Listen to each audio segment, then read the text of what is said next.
بسم الله الرحمن الرحيم. يا أيها المزمل قم الليل إلا قليلا نصفه أو انقص منه قليلا أو زد عليه ورتل القرآن ترتيلا إنا سنلقي عليك قولا ثقيلا إن ناشئة الليل هي أشد وطئا وأقوم قيلا إن لك في النهار سبحا طويلا واذكر اسم ربك وتبتل إليه تبتيلا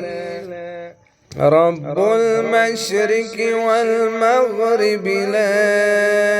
إله إلا هو فاتخذه وكيلا واصبر على ما يقولون واهجرهم هجرا جميلا وذرني والمكذبين أولي النعمة ومهلهم قليلا إن لدينا أنكالا وجحيما وطعاما ذا غصة وعذابا أليما يوم ترجف الأرض والجبال وكانت الجبال كثيبا مهيلا إنا أرسلنا إليكم رسولا شاهدا عليكم كما أرسلنا إلى فرعون رسولا فعسى فرعون الرسول فأخذناه أخذا وبيلا فكيف تتقون إن كفرتم يوما يجعل الولدان شيبا السماء منفطر به كان وعده مفعولا إن هذه تذكرة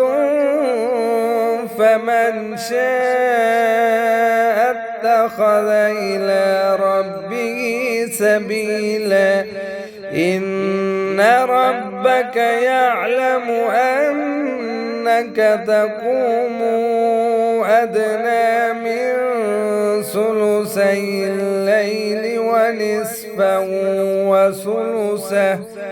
وثلثه وطائفة من الذين معك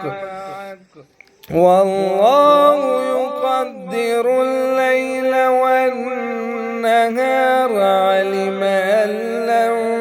تحصوه فتاب عليكم فاقرؤوا ما تيسر من القرآن علم أن سيكون منكم مرضى وآخرون يضربون في الأرض يبتغون من فضل الله وآخرون يقاتلون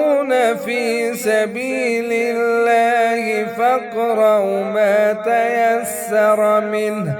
وأقيموا الصلاة وآتوا الزكاة وأقرضوا الله قرضا حسنا وما تقدموا لأنفسكم من خير تجدوه عند الله هو خيرا وأعظم أجرا، واستغفروا الله إن الله غفور